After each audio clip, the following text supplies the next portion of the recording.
أعزائي المشاهدين، أهلا وسهلا بكم وحلقة جديدة من برنامجكم إلا مصر. في حلقة النهاردة هنقدم مفهوم الاقتصاد والمشاكل أو الأزمة الاقتصادية اللي هي متواجدة حاليا على الساحة المصرية، والضغوط الاقتصادية اللي على مصر واللي بنواجهها كلنا، وسواء من الداخل أو من الخارج. وفي نفس الوقت طبعا لازم نفهم مفهوم الاقتصاد احنا بنمارسه فعلا من بدء الخليقة، عن طريق التجارة، عن طريق المقايضات وبتاع، بس دلوقتي أصبح الاقتصاد بيقوم على العملة. برضو عندنا مشكلة العملة هنتعرض ليها النهاردة، وهنشوف مشكلة الدولار وتعويم الجنيه وما هو المعنى المفهوم بتعويم الجنيه. هنتعرض برضو للإجراءات اللي تم اتخاذها في الآونة الأخيرة في مصر من قبل الحكومة المصرية والقيادة المصرية الرشيدة، وقد يراها البعض أنها خشنة بعض الشيء، وأنها تجعل المواطن المصري البسيط يعاني. هي بالفعل فيها معاناة، وبالفعل المعاناة بتعود على المواطن البسيط الفقير وأيضا المقتدر، لأن سياستها أنها بتيجي على المقتدر علشان خاطر تقدر أن هي تغطي احتياجات الفقير. في نفس الوقت كان في قرارات بالنسبة للشهادات المصرية ذات العائد المرتفع. هنعرف ليه القرار ده اتاخد والشهادات دي نفعت في ايه. هنتعرض برضو للقرض من بنك النقد الدولي والإصلاحات التي تمت داخل مصر علشان خاطر نقدر ناخد القرض، وهل الفايدة من القرض هي كانت فيه إن إحنا ناخد الفلوس ندخلها فقط لميزانية مصر، أم أنها كانت لاسترجاع ثقة العالم والبنوك والدول في الاقتصاد المصري. وطبعا ده احنا كلنا حسيناه عندما تم رفع تصنيف مصر من الائتماني من نيجاتيف سلبي الى ماينس بي او بي ماينس، اللي هو المستقر نسبيا. دي بالنسبة لنا طبعا كان لها تأثير كبير. وحصل بعدها برضو ان البنك الامريكي طالب عملائه بانهم يقتنوا هذه الشهادات المصرية، وكان هذا يوم 11 بالضبط.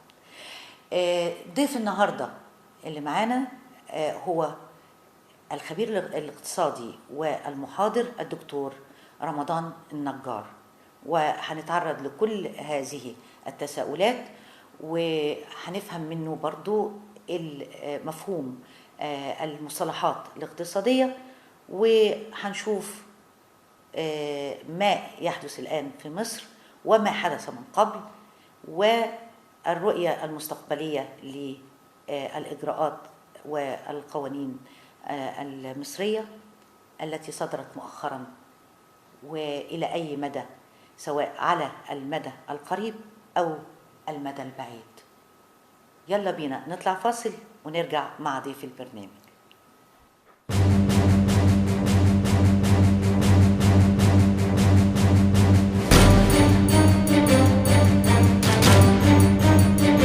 أعزائي المشاهدين، رجعنا لكم مرة تانية، ومعانا ضيف النهاردة الخبير الاقتصادي الدكتور رمضان النجار، واللي هيقوم النهارده بشرح كل الاستفسارات اللي لدينا. وبنقول له اهلا وسهلا بحضرتك. اهلا بحضرتك دكتور رمضان. أهلا وسهلا. واحنا عمالين نسمع الفتره دي عن ضغوط الاقتصاد، الضغوط الاقتصاديه في مصر داخليا وخارجيا، ضغوط اثرت على العمله المصريه، ومش عايزين نقول مشاكل وازمات وبتاع، لكن هي مشاكل فعلا بتواجهنا اقتصاديه، اضطرينا لتعويم الجنيه. فسؤالي لحضرتك الاول، ممكن تعرف لنا مفهوم كلمه الاقتصاد، وبعديها هل الدوله اتخذت اجراءات او سياسات معينه لحل هذه الازمات اللي بنواجهها دلوقتي؟ تمام. بسم الله الرحمن الرحيم، والصلاة والسلام على سيدنا محمد وعلى آله وصحبه وسلم. عليه الصلاه والسلام. طبعا الاقتصاد هو يمثل القوة الثانية في الدولة لقوة أي دولة. نعم. وأي دولة بتعتمد على قوتين رئيسيتين، وإن كان مصر بالأخص لابد أن تعتمد على القوة الاقتصادية والقوة العسكرية. نعم. من خلال هاتان القوتان تقدر مصر تتواجد على خريطة المجتمع الدولي. مصر من غير اقتصاد قوي مش هتقدر تواجه مشاكلها الداخلية، ولا تقدر تتعامل مع العالم الخارجي بسهولة ويسر. ولكن زي ما حضرتك قلتي احنا عايزين نعرف ايه هو الاقتصاد. نعم. الاقتصاد في مضمونه كلغويا هو التوسط ما بين الإسراف ببذخ وما بين الشح والتقدير. وربنا حتى في القرآن الكريم بيحثنا على الإنفاق، والذين إذا أنفقوا لم يسرفوا ولم يقتروا وكان بين ذلك قواما. الوسطية في الوسطية. نعم. فالاقتصاد بيعتمد على الرشادة، والرشادة جاية من راشنال اللي هو العقل. أيوة. الاقتصاد استخدام العقل في أمورك، لا تصرف قوي وتبذخ قوي، ولا تقطر قوي، ولا تشح قوي. نعم. في برضه حديث عن سيدنا محمد ان الواحد ما أيوة. يبسطش كل البسط، والواحد ما يزنقش نفسه ولا يبخل نفسه ويحط ايده كعنقه ويخليه مغلول. فالاقتصاد هو الوسطيه والرشاده في التصرف والإنفاق في جميع الامور. نعم. بس هو الاقتصاد مبني على الانفاق والمصروفات للدوله بناء على الايرادات. طيب هنا الدولة لابد أن تتخذ عدة سياسات لحل الأزمات اللي حضرتك قلت عليها أو المشاكل اللي هي موجودة ديت. هو في مشاكل، بس الأول نعرف إيه المشكلة. أيوة. المشكلة الاقتصادية بتعتمد على مفهوم أو تعريف علم الاقتصاد. عشان نبقى احنا عارفين بعلم الاقتصاد. أيوة. هو ذلك العلم اللي بيحاول التوفيق ما بين احتياجات الإنسان واحتياجات المجتمع واحتياجات الدولة، وهذه الاحتياجات بتاعت كل إنسان غير محدودة. صح ولا غلط؟ احنا احتياجاتنا كلنا كل يوم عايزين جديد. احتياجات. كلت بعد 6 ساعات عايز ايه؟ تاكل تاني. لبست عايز تاكل وتلبس وتخرج. يبقى الاحتياجات بتاعت كل الإنسان، والإنسان دوت مع إنسان بقى مجتمع مستمرة ومتطورة ومتكررة أيوة. ومطلوبة ومتلازمة. احتياجاتنا حتى متزايدة متجددة. انت عندك كلت دلوقتي بعد 6 ساعات محتاج ايه؟ تاكل. عندك عربية محتاج للعربية زيت وبنزين، محتاج لها كماليات، حاجات مهمة. صيانة والصيانة. يبقى دايما احتياجات الإنسان متجددة ولا محدودة. فالإنسان بيتطلع دايما إلى الاحتياج على طول. فده بند أساسي في علم الاقتصاد. وعلم الاقتصاد بقى بيحاول التوفيق ما بين احتياجات الإنسان واحتياجات المجتمع اللامحدودة، لأنها متجددة، وأنت عايز كل شوية تلبس، عايز شوية تسكن، وعايز تروح تجيب عربية، وعايز تجيب مسكن، وعايز تتعالج. دي كلها احتياجات للإنسان. وعايز تتعلم، عايز وسائل اذا محتاج ترفيهيه، محتاج مدخول جامد، دخل جامد، دخل يجي لك، وعشان يبقى في دخل يبقى لازم يبقى فيه يبقى هنا هو يبقى لازم يكون في انتاج، شغل وانتاج. تمام. أيوة. طيب يبقى الاحتياجات اللي هي اللي محدوده بتاعت الانسان والمجتمع ده، العلم الاقتصادي بيحاول يوفق ما بينها وما بين موارد الدوله. أيوة. المختلفه. ايوه. موارد الدوله الطبيعيه، موارد الدوله في القوى العامله في العماله، موارد الدوله الماليه. يبقى علم الاقتصاد كعلميا بقى أيوة. هو التوفيق، كيفيه التوفيق ما بين حاجات الانسان اللامحدوده وما بين موارده وموارد المجتمع المحدود، لان الموارد دايما بتبقى محدوده. فهنا عندنا بندين شقين. أيوة. حاجات كتيره لا محدوده، ايوه، وموارد ايه؟ محدوده. من هنا بقت المشكله موجوده، لان الموارد ما تقدرش تغطي وتكافئ الحاجات بتاعت الفرد والمجتمع. فهنا الاقتصاديين في الدوله لابد ان يتخذوا من سياسات لحل المشاكل قبل ما توصل لازمات. نعم. حل هذه او الاجراءات او هذه السياسات بتبدا بالسياسه الاقتصاديه للدوله. هدف الدوله عايزه ايه؟ سياسه في هدف اقتصادي وفي هدف اجتماعي للمجتمع وتنميته، بس من خلال سياستين رئيسيتين. السياسه الاولانيه اللي هي الاجراءات بقى اللي الدوله بتاخدها في الشق الاقتصادي هي السياسه الماليه. ايه هي السياسه الماليه دي؟ يبقى اجراءات الدوله بتتخذها من خلال انتاجها ومواردها وانشطتها الانتاجيه المختلفه، وبتجني الاموال من هذه الايرادات، وبتجني الاموال في صوره ايرادات من خلال انشطه الدوله المختلفه الاقتصاديه اللي تكون الدوله مسيطره عليها وعارفاها. يبقى انا عندي انشطه كثيره جدا. هذه الانشطه الدوله لازم تعمل عمليه تجميع للاموال منها وايرادات منها علشان تقدر تشبع حاجات مين؟ الفرد والمجتمع. عشان مش في مشكله.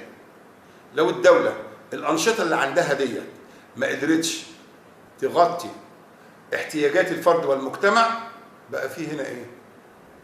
بقى في نقص. ان الفرد ما بقاش في عنده نقص وكرايسيس. انت قدام ازمه ما اشبعتش حاجات المجتمع. بالظبط. وانت مش هتقدر توصل انك انت تبقى دوله فيها قوه ورسوخ الا لما تقدر توزن، تعمل موازنه ما بين الموارد دي والانتاج وما بين حاجات المجتمع حاجات الفرد.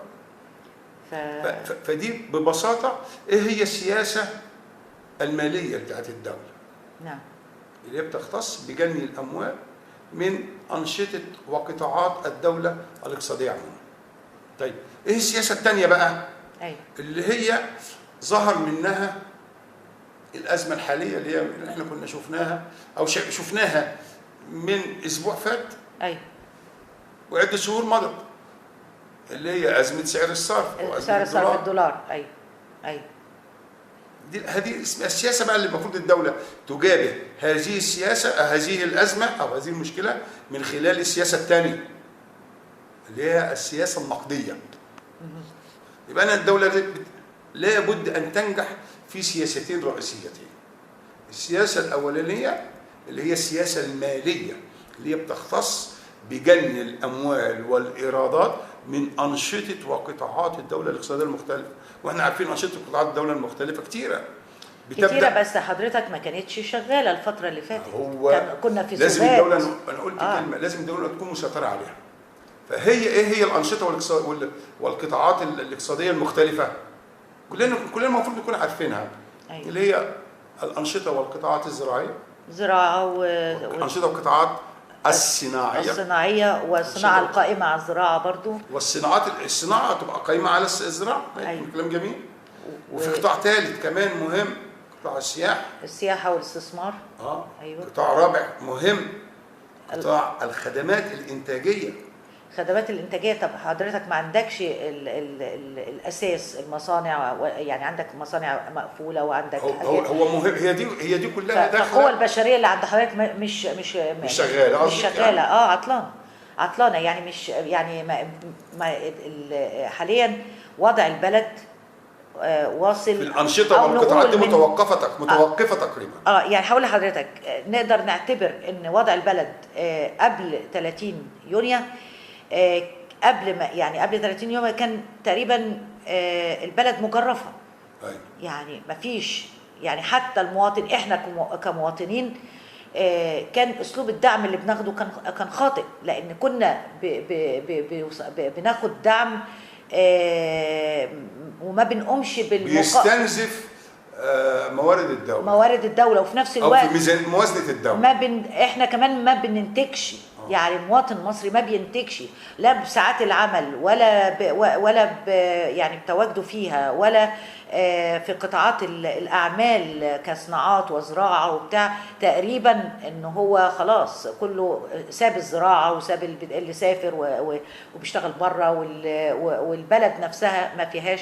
يعني مصانع كتير قفلت، وبالنادي دايما في كل وقت انها تتفتح، وابتدت فعلا الازمه يعني احنا الفتره اللي فاتت طبعا ادت لوصولنا للمرحله دي اللي هي بنجابه يعني فيها المشكلات. انا فهمت من كلام حضرتك حاجه جميله جدا دلوقتي. اتفضل. يعني تقدر توضحي لي حاجه جميله جدا، الا وهي ان السياسه الماليه كانت نوت افكتيف حقيقي.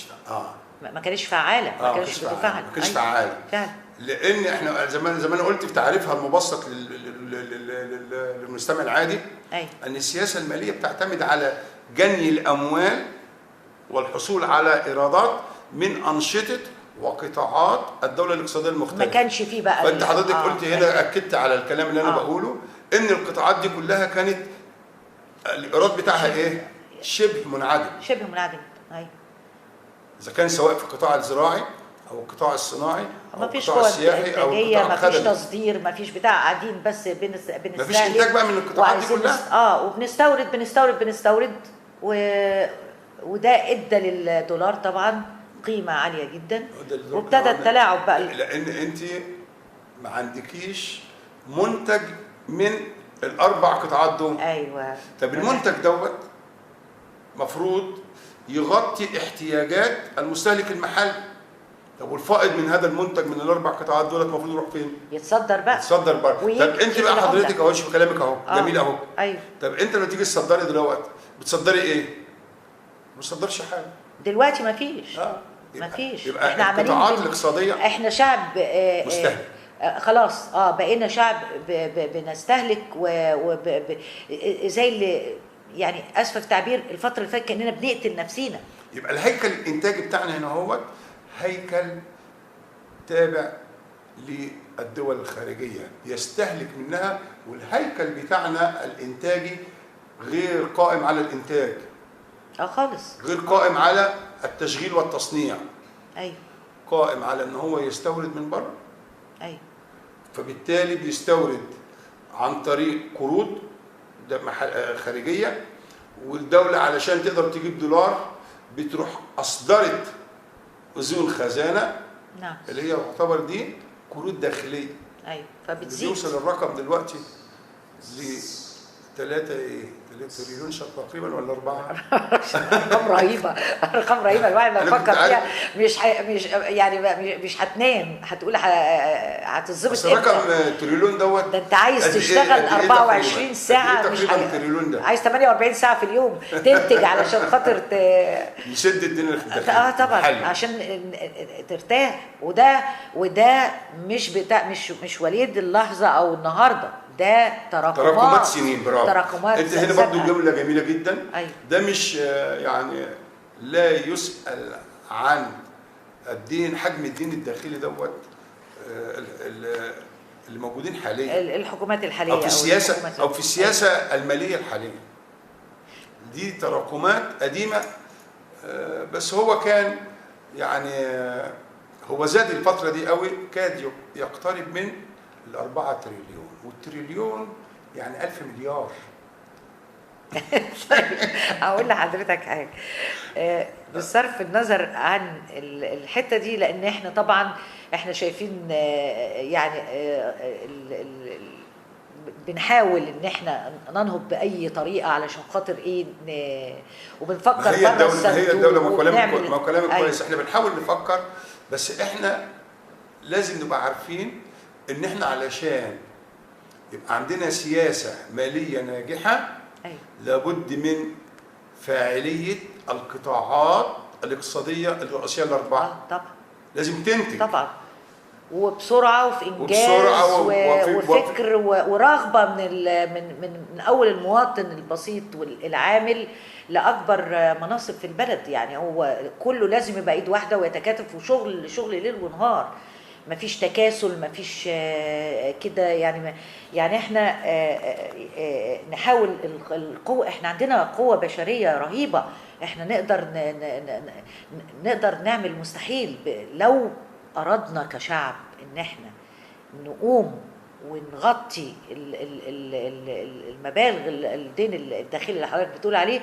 والله العظيم ما في حاجة بعيدة عن ربنا، لأن لو فعلا في صدق وعزيمة حقيقية هنقدر إن إحنا نجني اللي نسد بيه اللي ورانا ونعمل، لأن الدنيا شغالة في إنجازات كتير. وبالمناسبة عايزين نعرف من حضرتك تعويم الجنيه، لان انا بسال حضرتك الاسئله دي بتاعت ناس معايا في المواقع بتاعتي على الفيسبوك ومع البرنامج فالتساؤلات دي دخلت لي على الخاص كتير، وعشان كده الحلقه بتاعت النهارده انا بعملها بهديها للمشاهدين بتوعنا على الفيسبوك والمواقع بتاعتنا. فحضرتك بالنسبه لتعويم الجنيه، تعريف تعويم الجنيه، تعويم الجنيه واسبابه. يعني يخلي الجنيه المصري حر أمام العملات الأجنبية. نعم. وطبقا للعرض على الجنيه المصري أيوة. في السوق المحلي والسوق الخارجي. الاعتراف بقيمته الحقيقية، الاعتراف بقيمته الحقيقية. مواجهة ولكن هو يعني الجنيه المصري في الفترة ديت، يعني من وجهة نظري الشخصية أنا لا يعادل القيمة بسعر الصرف اللي ظهر في السوق، لأن أنا من قراءاتي وجدت إن الجنيه المصري تقريبا 7، يعني الجنيه المصري يعادل تقريبا 8 دولار. دي بحسبة بسيطة جدا. الجنيه المصري بيعادل 1.2 أو 1.3 من اليوان الصيني. أيوة. طيب لو أنا حطيت هنا جنيه واحد هيبقى قدامه 1.3 يوان صيني. أيوة. طيب اليوان الصيني أيوة. بيعادل قد إيه بقى بالدولار؟ بيعادل تقريبا من 7 إلى 8 دولار. طيب تمام كده؟ يبقى أنا إذا كان الجنيه بيعادل 1.3 يوان صيني، يبقى نعتبر إن 1.3 دولت بيساوي أو بيعادلوا 7 إلى 8 دولار، لأن الجنيه المصري بيعادل 1.3 يوان. يعني الواحد ده بيساوي 1.3. طيب الواحد اليوان بيعادل، نقول ندي رقم مثلا ثابت كده 7 دولار. اوكي تمام كده؟ طيب يبقى ال 1.3 بتاع الصين او اللي هم بيقابلوا الجنيه المصري بيعادلوا 7 دولار. يبقى ال7 دولار نضربهم في 1.3 هتطلع نسبة 8.5 تقريبا. بمعنى ايه بقى عشان المشاهد العادي كده تاه مع حضرتك؟ ما هي حسبة. انا نفسي مش فاهمة يعني. وبعدين ما هي معادلات. المعادلة رقم 1 أوكي. ان الجنيه بيساوي 1.3 يوان. الواحد يوان بيعادل 7 دولار. من المعادلة رقم 1 والمعادلة رقم 2 نقول ان الجنيه من المعادلتين دولت بيساوي 8 إلى 8.5 أو 8 إلى 9 دولار. يبقى الجنيه قيمته الحقيقية من المعادلتين اللي فاتت بيساوي 8 إلى 9 دولار بس.